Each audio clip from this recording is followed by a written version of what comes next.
Famous Advisory is a consulting firm, and over the years we have helped a number of companies set up here, as well as help in the Ghanaian companies also expand their operations. So one of the things we usually do is help businesses understand the market. And we realize that Ghana is still a very open place for business, despite the challenges of COVID and the other factors. One sector that a lot of companies are interested in is the FMCG market, so the retail space in the country. So that necessitated us to start the Ghana Retail Map. So the Ghana Retail Map is a publication we do every year. We started it in 2019, which looks at the retail space in the country. For the first edition, we looked at 4 broad areas: food and beverage, fashion, personal care, and then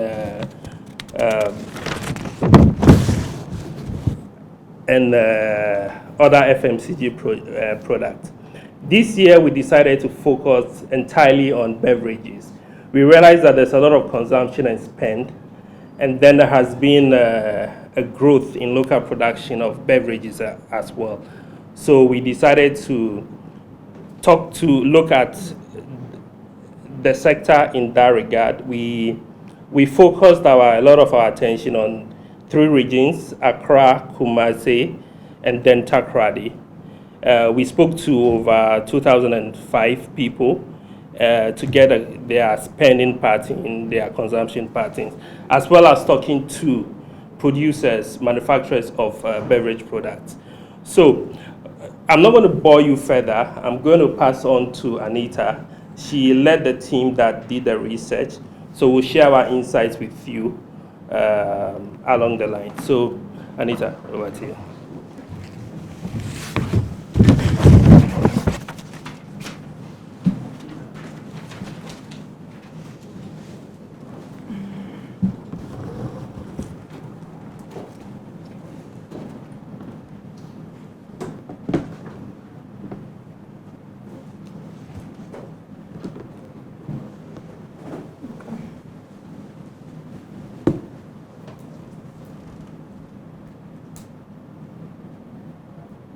All right, thank you very much, Adam.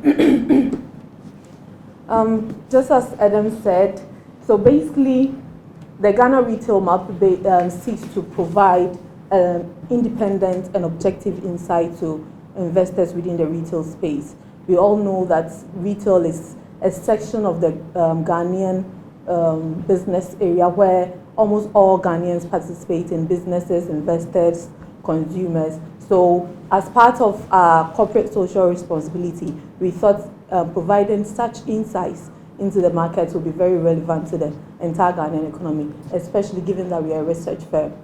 So this year we focused on the beverage sector, and we looked at a lot of things in the beverage sector. So I'm just going to give us a quick presentation. The report is quite voluminous. I can't go over everything today. I'm just going to give a quick presentation and for us to sort of understand some of the key things that we can find in the beverage sector if you're a consumer, an investor, or you are a stakeholder participating within the industry. All right. So an outline for my presentation is as follows. I would first give a snapshot of the beverage market in Ghana. Then I'll talk about who the consumers are. Then we'll discuss the market size, then the types of beverages that are consumed, as well as look at how much consumers are spending. And then we'll also discuss effective marketing and distribution strategies. Then we'll talk a little bit about how to stay competitive if you are in the industry already or you are now coming in. And then we'll look at the prospects for the future. All right, so a snapshot of the beverage market. So this is basically a picture of how the beverage market looks. You can look at it in 3 main sections: the inbound, the production side, and then the outbound logistics. So in terms of the inbound logistics, we have the input suppliers coming in, so various inputs, whether it's raw materials for production. You can talk of the likes of concentrates, fresh fruits. You can talk of ethyl alcohol. We also have the bottling materials. like the PET bottles, then the glass bottles, and other types of bottling that are used in the sector. Then we look at the production side. With the production side, it can be broken down into two broad categories. We have importers and then manufacturers. Importers basically import finished beverage products from other parts of the world into Ghana, and then manufacturers produce the beverages here, though they may import some elements of the inputs that they use in their production. And under the manufacturers, you can talk of large scale, medium scale, and then small scale manufacturers. With large scale, mostly they produce across the different types of beverages, be it alcohol or non-alcohol, and then they distribute nationwide and in most cases to other parts of Africa and even to Europe. With medium scale, sometimes they focus on a particular niche of the market. Maybe I'm producing alcohol, I focus my attention there and try to penetrate the market as much as possible. And then we have the small scale of home-based production. We have all drunk some Sobolo or fruit juice, pineapple and ginger produced by our friend or someone we saw on Instagram. So there are a lot of these players as well in the market. Then on the outbound side, that is where things get interesting. So this is how producers take the finished products, whether it is imported or produced here, to the final consumer. There are a lot of channels that you can do this. One, the producer can decide to bypass all of these channels and then go straight to the consumer via online sales or truck delivery of their produce. Then they can also decide that they'll go through primary distributors. Now, primary distributors don't produce themselves. However, they distribute for different brands, and usually they move large volumes. Or producers can also decide to set up distribution depots, though distribution depots is not very common now given the large investment capital needed to set up such depots across the country. But of course, there are advantages to having your own distribution depots. Then obviously the middle person here will be the wholesaler or the retailer, where we all buy our drinks from the supermarkets in our areas or the parks or restaurants that we go to have fun or relax with our friends.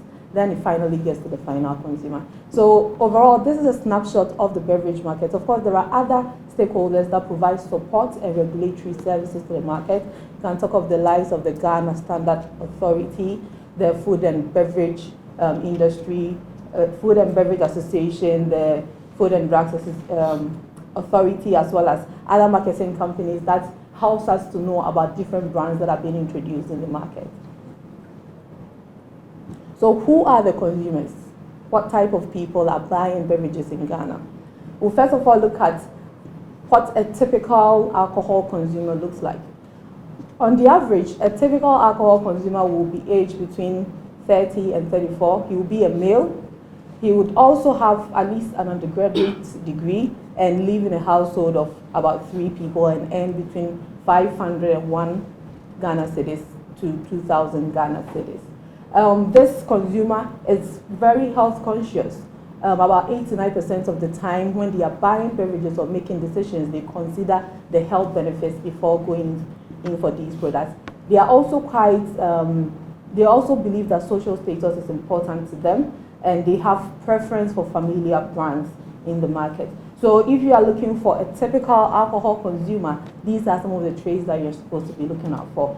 The preferred drink will be beer, and the preferred drink type will be club.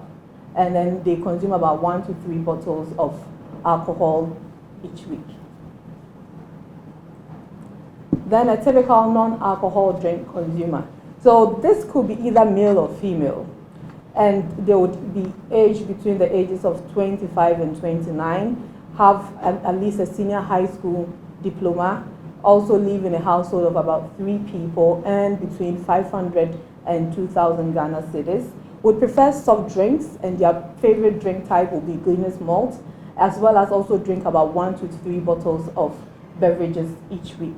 They are also very health conscious, and they also see social status as an important part of their lives. However, religion tends to influence the non-alcoholic beverage drinker more than it does influence the alcoholic beverage drinker. So, what is the size of the market? I'm sure anyone listening to us, or who, if you want to invest in the market, or you are already within the market, you would want to know what the size of the market that you are playing in is. In terms of market size, it's estimated that the beverage market is worth about 3.8 billion Ghana cedis.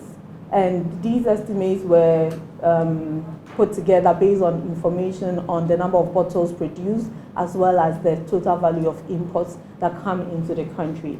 And it's quite interesting. I think as Adam was speaking, he did mention that we saw a number of local players coming in onto the scene. So we wanted to investigate this to see what the situation is like. And it turns out that about 92% of production is from domestic production, leaving about 8% coming from outside the country, which is in the form of imports of finished beverage products.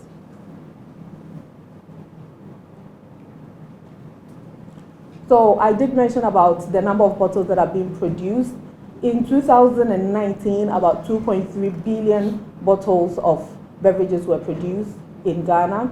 In 2020, even with COVID and all of that, about 2.3 billion beverage bottles were produced across alcohol and non-alcohol. This, however, does not include fresh fruit juices produced.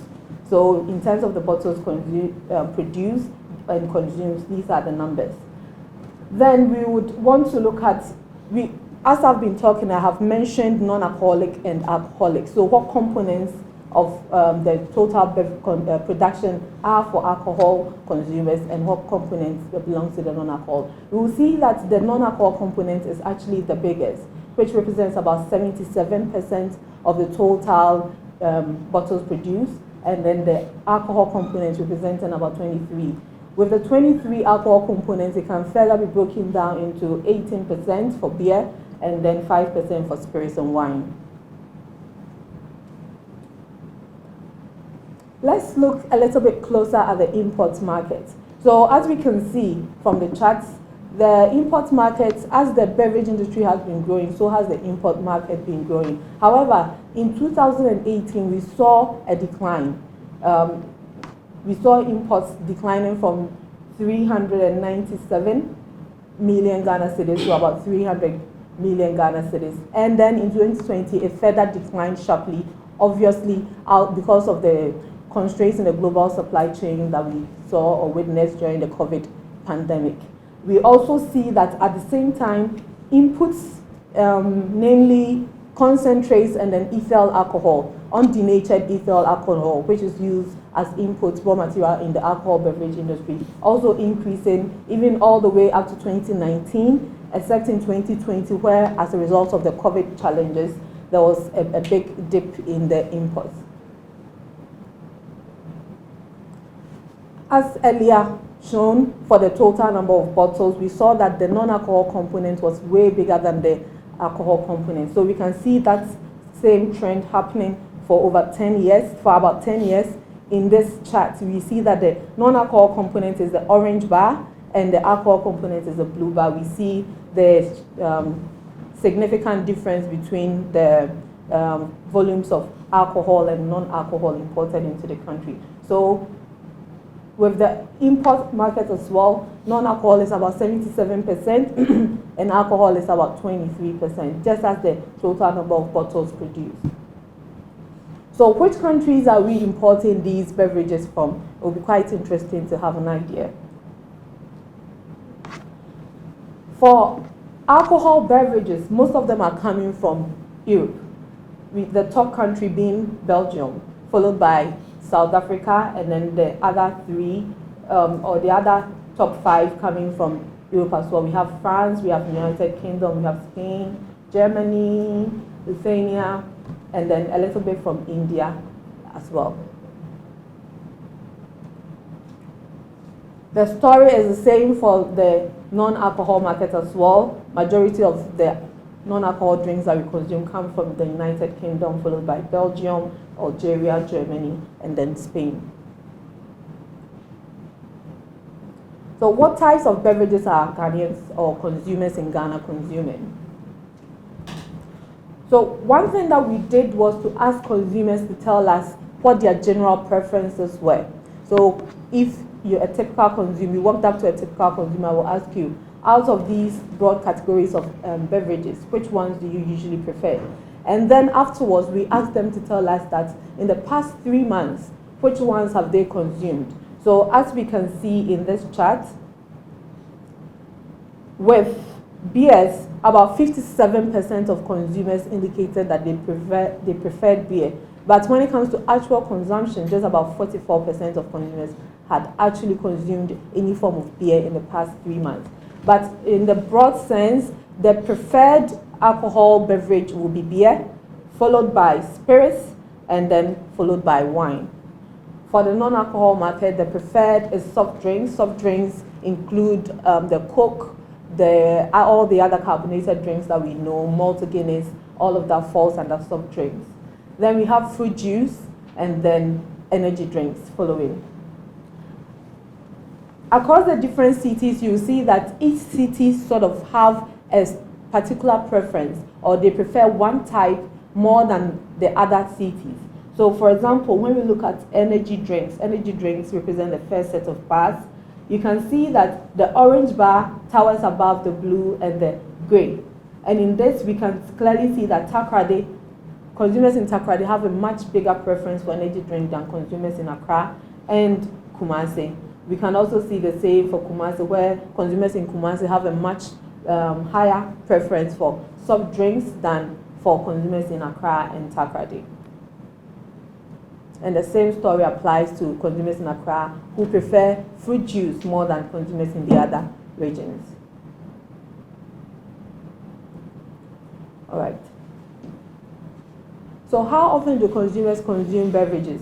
For the alcohol market, you will see that most consumers consume, for both the alcohol and non-alcohol market, most consumers consume about 3 to 5 times a week, whether it's alcohol or non-alcohol. And in terms of bottles, we will see a lot of consumers within the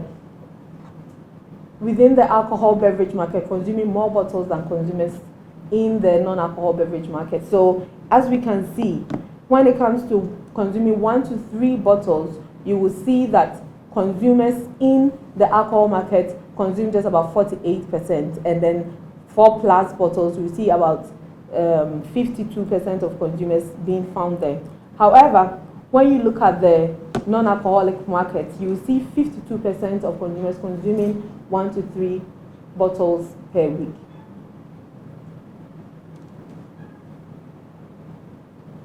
So what are some of the characteristics that consumers look out for when they are purchasing a drink? Let's look at the alcohol market or alcohol consumers first. The first thing that they look out for is taste. This is followed by the alcohol content. This is followed by the price, whether the price is affordable. This is followed by how attractive and portable the packaging is. Then they look at the health benefits. Then they will look at the ingredients that are in the drink. And interestingly, they single out the use of local herbs in the beverages. This is followed by branding, product quality, and then flavor. For non-alcohol, taste also tops there, but right after taste is health contents, then ingredients, flavor variety, price, brand, attractive packaging, and advertisement. So you see here that even though advertisement is key, some of the key things they are looking out for is that, is it going to taste well? Is it going to cater for my health needs? Also, are the ingredients right for me? So you can see that even as a beverage company, if you are advertising, you should seek to highlight some of these features in your drinks, because these are some of the key elements that consumers want to see in the beverages that they consume.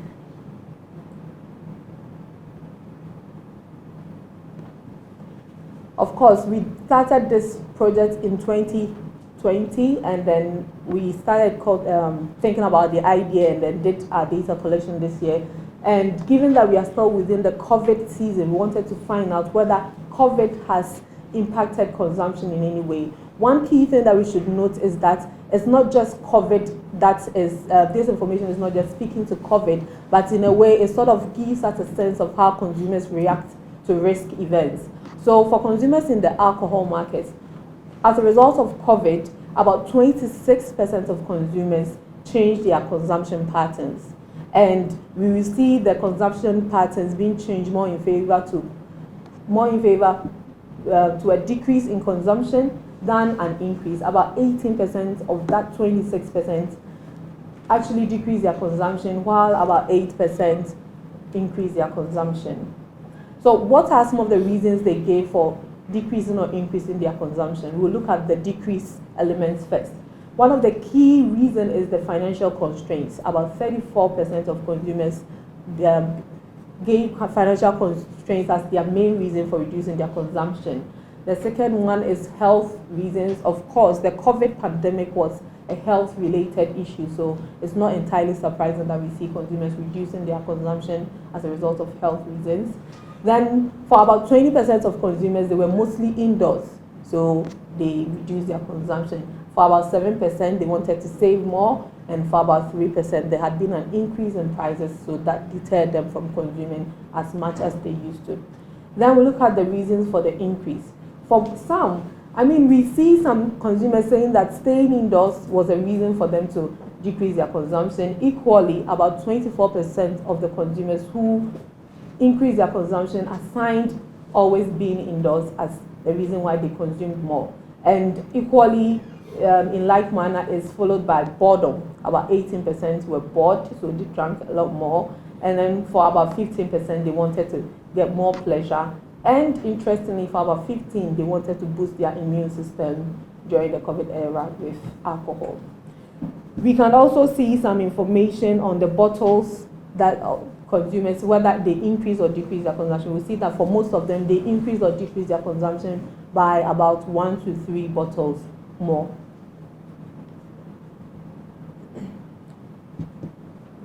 For the non-alcohol market, we see that just about 15% of consumers change their consumption patterns, 11% of them decreasing and 4% of them increasing. The top reasons for decreasing are low incomes, and interestingly, about 52% of consumers assign low incomes as the reason for reducing their consumption. When we look at the alcohol market, you see that just 34% assigned financial constraints as a reason for increasing their consumption. So you will see that in any risk occurrence, if it has an impact on their the amount of disposable income, alcohol consumers or non-alcohol consumers are more likely to reduce their consumption as a result of that than alcohol consumers, looking at the different percentages. Health reasons were also came up as some of the reasons for decreasing their consumption. In particular, with health reasons, most of them indicated that they have a preference for fresh fruits now instead of drinking the produced or manufactured beverages. When you look at the top reasons for increasing their consumption, health consciousness is also topping there with 38%. For some of them, they wanted to boost their immune system by drinking more non-alcoholic beverages. We have reasons like staying at home for long durations, also accounting for drinking more in the non-alcohol market. So how much are consumers spending? We'll first look at the alcohol market.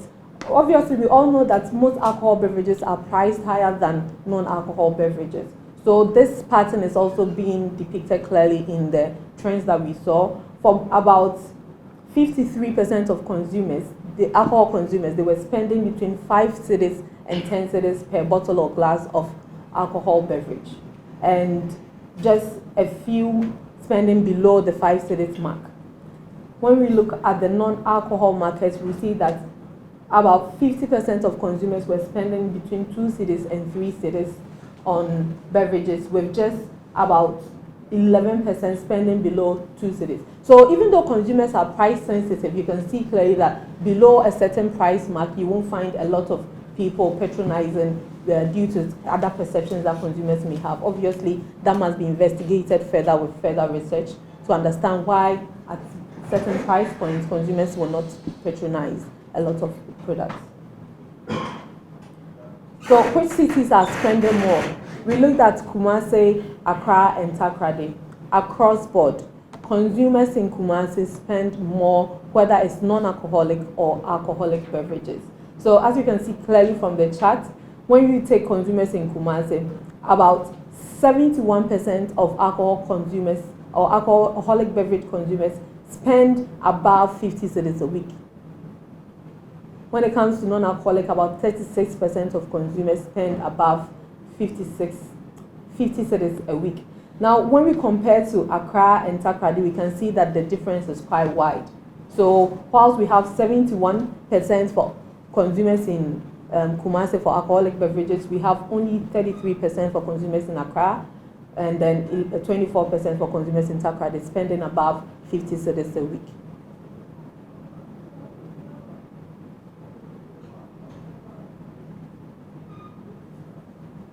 So we'll look at the most effective channels for marketing and distribution. As we saw in the snapshot of the beverage market, how you get the products to the consumers is quite key in this industry. So we'll look at a few elements here. We'll look at the how brands can achieve brand visibility. We'll look at the effective marketing platforms. We'll also look at determining factors influencing purchase as well as effective distribution channels. All right. So the first thing that we looked out for was brand visibility. And one of the key things that we found was in the beverage market in Ghana, if you plan to sell to 2 people, plan to reach at least 5 potential consumers. And we did a very simple test here. We chose more than 50 different brands of alcohol and non-alcohol beverages and asked consumers to indicate whether or not they were aware of these brands. And they indicated, and then we also ask consumers to indicate whether or not they have consumed these brands before. So based on that, we're able to tell that if 5 people are aware of your brand, just about 2 of them would have actually bought it or consumed it before. So we can get the specific details for the alcohol and non-alcohol markets. There's a slight difference here for the alcohol and non-alcohol markets. It would come across that the alcohol market seems to have a lot more patronage than the non-alcohol market. So for example, even though with the non-alcohol market we have about 6 out of 10 people indicating that they know of a particular brand, only 2 of them have actually patronized it before. With the alcohol market, 5 would indicate that they know of a particular brand, with 2 of them having patronized it before. So that's where we have the difference. We can see that there is also variations across the different beverage types. There is a lot more visibility for beer products than for wine and spirits, and there is a lot more visibility for energy drinks than soft drinks and then fruit juice. A lot of the details can be found in the main report. So what is the most visible brand across the different beverage categories? So this test was pretty simple. We asked consumers to tell us which brand comes to the top of their mind when they think about alcohol beverages or non-alcohol beverages. So several brands were listed, and when we ranked these brands, we found that Club was the most visible brand in the minds of consumers. Having said this, there is some variations across the cities. For the non-alcohol market, we also found that Malta Guinness was the most visible brand in the non-alcohol market. Of course, there are also some variations when you look at the different cities.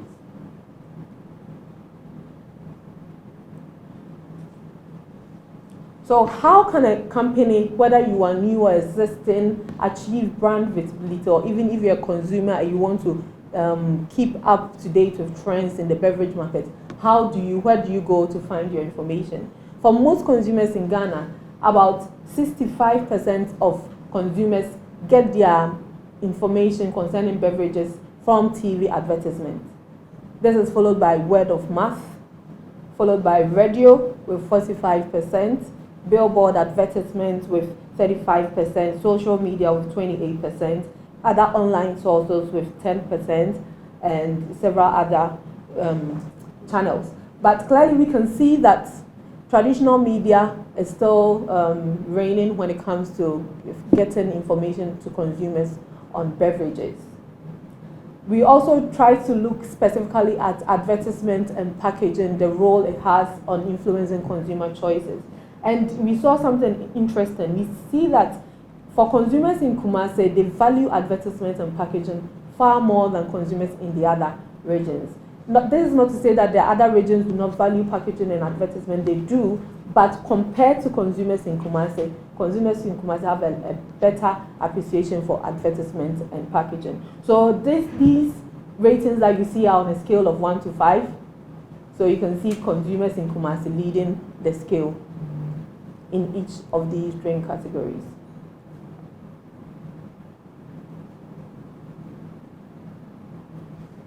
So how are consumers getting their products? If I want to buy a non-alcoholic beverage or an alcoholic beverage, where is the first place that I'll go to? For consumers who consume alcohol, the first place they will go to is a pub to get their alcohol. About 80% of consumers indicated that that is where they get their alcohol or beverages from. And then for non-alcohol beverages, you see that most consumers will go to supermarkets in their area. About 70% of consumers indicating that supermarkets within their area are their primary source of purchasing their non-alcohol beverages. There are other places like markets, shopping malls, sales representatives. But one other interesting thing to note here is that though online marketing is catching on and online distribution, it's still pretty low within the beverage market, even with the COVID pandemic, because the COVID pandemic did give a lot of boost to online marketing of beverages globally. But in Ghana, we can see that it's still pretty low, below 5% for the entire market, and it is more pronounced in the alcohol market than it is in the non-alcohol market. A lot of reasons have been given for this, the cost of delivery and several other factors. So yes, online sales are catching on, but it's relatively very slow within the beverage sector in Ghana. So if you are a producer in this market or you are thinking of entering this market, how can you stay competitive? We look at 4 key elements to staying competitive within this market. The first one is your ability to price right. Consumers are price sensitive in our retail space. There were a lot more products coming into the space. They are open and adventurous to try new products, but your ability to price right will determine which aspect of the market you get to enjoy. And of course, there are different niches in the market. Some producers are targeting specific niches. So knowing who your consumers are and your ability to price in a certain manner that suits their budget is really going to make you very competitive in the market. Then another key thing is to consistently produce quality products. Like I said, consumers are becoming more sophisticated. So they have a good ability to tell what is quality from what is not. When we saw some of the factors that consumers consider in purchasing products, we saw ingredients showing up there, we saw taste showing up there, and a lot more things that consumers are looking for. So produce quality products and stay consistent. And you should also have an efficient route to market. Your route to market should be clear and it should be very efficient. That way consumers will have access to your products. Then you need to be proactive. The market is constantly changing because consumers are evolving in their taste preferences. So you need to proactively stay ahead of the market in coming up with innovative products that would capture a significant share of the market. So looking forward, what should we expect in the alcohol or non-alcohol beverage market? Based on the studies, we find that there is a lot more room for growth. Like we saw earlier on, the local market is indeed dominating the market, but we see that the dominance can deepen, and also there is a potential to export to other parts of the market. As Ghanaians grow in their spending power, or as the economy grows, we will expect that there is going to be a lot more frequency in the consumption of beverages. And of course, with the AFTA, there is a lot more potential to export to other markets in Africa. We also see that partnerships would be used to scale up some indigenous brands. So there are some indigenous brands that are quite popular in the minds of consumers. They've achieved significant brand visibility. However, they have limited production capacity, and also they do not have a very big or efficient distribution channel.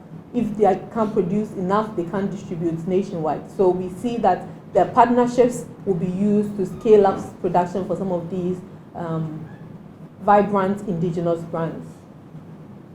And these partnerships could also serve as a key entry point for the people who are interested in coming into this market. We also see standardization and scale in production of some indigenous drink types. Like Ghanaians love their indigenous drinks, Sobolo, Apeteshi, several others. We've already seen Apeteshi being standardized in some forms.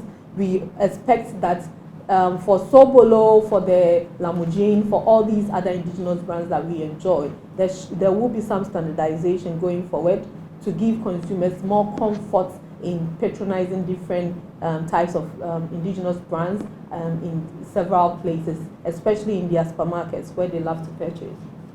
Then we also see that as they standardize these indigenous beverages, there will be potential to export to other parts of Africa and also to the diaspora. Then, of course, production of more healthy drinks. Already we've seen some elements of innovativeness in this regard. We've all seen the active mineral waters.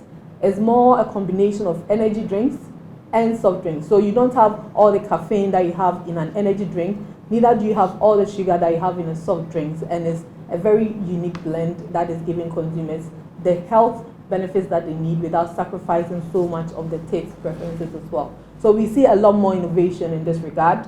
Also, we expect that there will be a lot of some entry of components or input manufacturers. Like we discussed earlier, we import a lot of ethyl alcohol for production within the domestic market, especially given that we have AFTA on board and there is potential to export to other markets. We expect that we are going to have some producers, already there are existing producers of ethyl alcohol, undenatured ethyl alcohol for the market, and some of the big beverage companies produce their own alcohol as well, but we expect that some components or input manufacturers will come into this space. And of course, glass. Almost all glasses used in beverages are imported from outside the country, but we have a significant amount of silica sand deposits in Ghana, and we expect that investors will come in and take advantage of these resources to produce glass for the local beverage market and also for other parts or markets within the economy. Then e-commerce, yes, it's low now, 1 to 4%, pretty low, but we expect that it is going to pick up. Especially, we anticipate economies of scale within the delivery space. As bigger companies come to join the delivery companies, we expect that cost of delivery, unit cost, is going to go low, and which is going to foster the ability to sell beverages on e-commerce platforms. So that's basically the summary of our report. I'll go through a little bit of the methodology to give us a sense of what we did to come together with these findings. So we looked at, as we've all seen throughout the reports or my presentation, we looked at the alcohol beverage market, we looked at beer, wine, and then spirits. We looked at the non-alcohol beverage market, we looked at soft drinks, fruit juice, and then energy drinks. For our target market or our target audience, we looked at Greater Accra region, the Ashanti region, and then the Western region. We selected these regions because there is a lot of economic activities going on there. We also looked at consumers across all income levels because beverages are such common products which are gradually becoming necessities, and so everybody consumes them. Then we looked at consumers that are aged above 15, because mostly they are the key decision makers when it comes to buying beverage products. So we use a combination of primary research and secondary research. We use computer-assisted personal interviews, which we know as CAPI. We use online surveys. We use in-depth interviews. We interviewed industry players for some of the big manufacturing companies in Ghana. We also collected significant secondary data, mostly from the Ghana Revenue Authority or the customs and excise prevention services. We collected these secondary data to analyze, provide the results that we see. In terms of the total sample size, we have about 2,374 respondents, overall sample size. And then for alcohol consumers, we have 1,021 respondents. And then for non-alcohol consumers, we have 1,353 consumers. So that brings me to the end of my presentation. If there are any questions, I'll take them.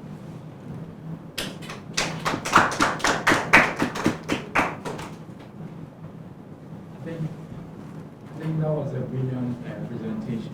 All right, You thank covered you. all the areas, and I have a few questions. First, you've told us about the sample size, but I want to find out whether it was really, the sample size was really, or enabled you to get the accurate result as you have presented to us. But sorry, finish Then up. secondly, the population, which population did you really focus your survey on? Then I'm happy you were able to give us the economic size of the beverage industry. I'm someone who's always looking out for research, particularly from our market, not external. Most of the research comes from the external source, but I'm happy that you are providing us with internal source of information, specifically on research.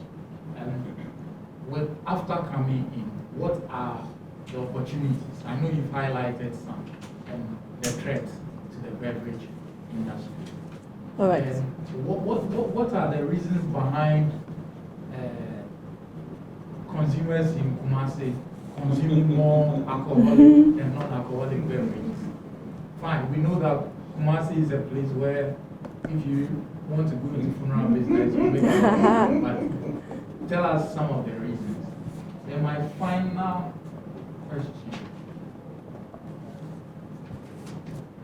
I know it's quite difficult, but how come online marketing is still very low in this country? Because we all know that the youth population is gradually shifting to digital source of information. So how come it's so low? Because less than 5% is quite small and problem.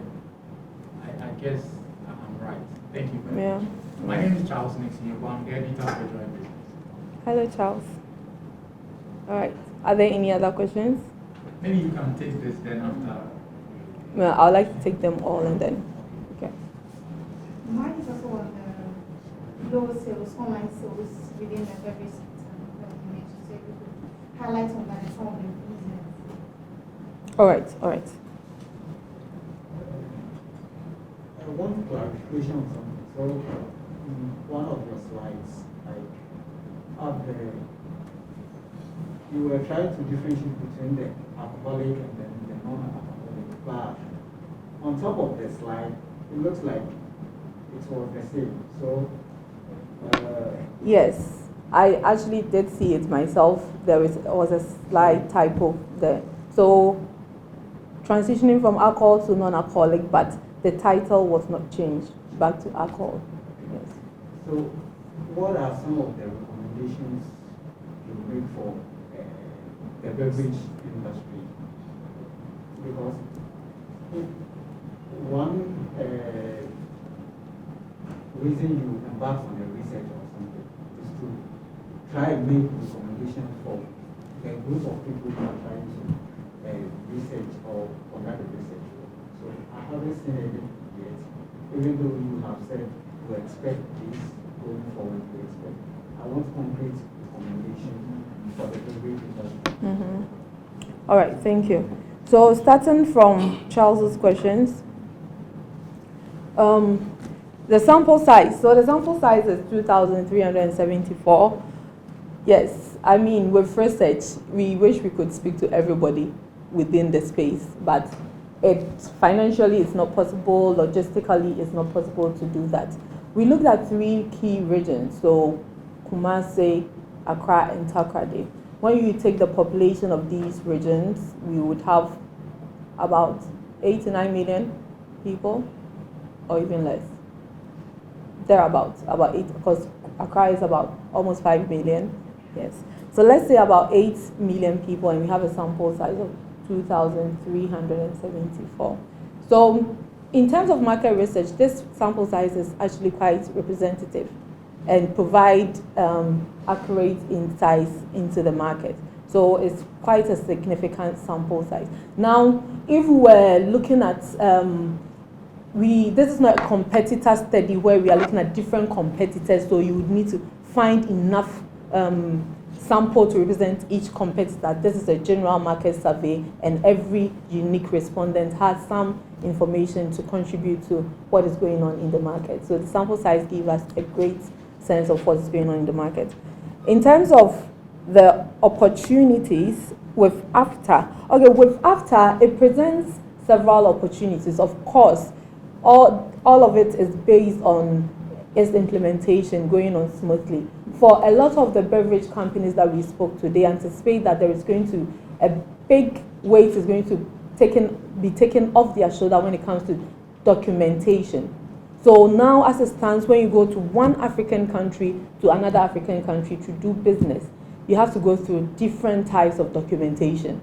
And it makes the process difficult. So it takes you so long to get into, say, Togo, that it's not attractive to want to get into another African country. So documentation is one of the key ways that they are going to benefit when it comes to doing business, and because with AFTA, they are going to have very standardized documentation when it comes to the entry points across these African countries. So albeit if implementation runs smoothly, it's going to really encourage a lot of these local beverage companies to take their products outside of Ghana and into other African countries. Then we also have, of course, issues with regards to tax issues that could also potentially favor a lot of the Ghanaian businesses. Of course, it means that other companies will come in, but that's the world of competition. The more competition within the markets, you are encouraged to stay proactive and to do your best to stay alive. All right, we also looked at consumers in Kumasi consuming more. I'm actually from Kumasi. Well, you are right. We do have a lot of, Kumasi consumers are quite social. Funerals is a general trend in Kumasi. Weddings, anything that brings people together is something that is really upheld within Kumasi. But even that aside, consumers were asked to tell us how much they will spend on themselves per week, and still there is high consumption within Kumasi. So what I would say is that, like I said, every research leads to more research. So for producers who are interested in going into the Kumasi market, it will be prudent for them to do a more qualitative study to sort of understand some of the specific nuanced reasons why consumers in Kumasi tend to spend more than consumers in other parts of Accra and Takoradi. Then, low online marketing. Well, one of the key reasons why online marketing is low is because of the cost of delivery. So in Accra, for example, averagely you pay about 20 cedis to get anything delivered to you. And let's check the prices of beverages. Most consumers are spending between 2 and 5 cedis per bottle of beverage or non-alcoholic beverage, and 5 to 10 cedis per bottle of alcoholic beverage. So compare that to the cost of delivery. It's pretty high. And so it doesn't really encourage that, unless for now the most dominant online uses that you can see people use is the e-commerce platforms like Jumia, Glovo, where people can shop and buy other products in addition to the beverage. In that case, it reduces the unit cost for the delivery. But purchasing beverages on its own without is actually quite expensive. But you can see that also a lot of the beverage companies are yet to set up the online infrastructure.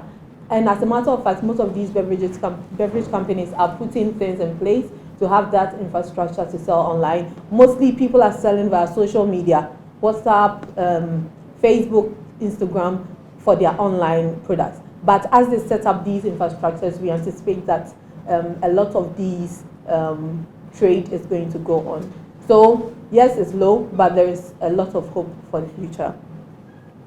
And then general recommendations. I think because this is not a policy study, but more like a market study to give stakeholders, it's targeted at different stakeholders, a sense of what's going on in the market.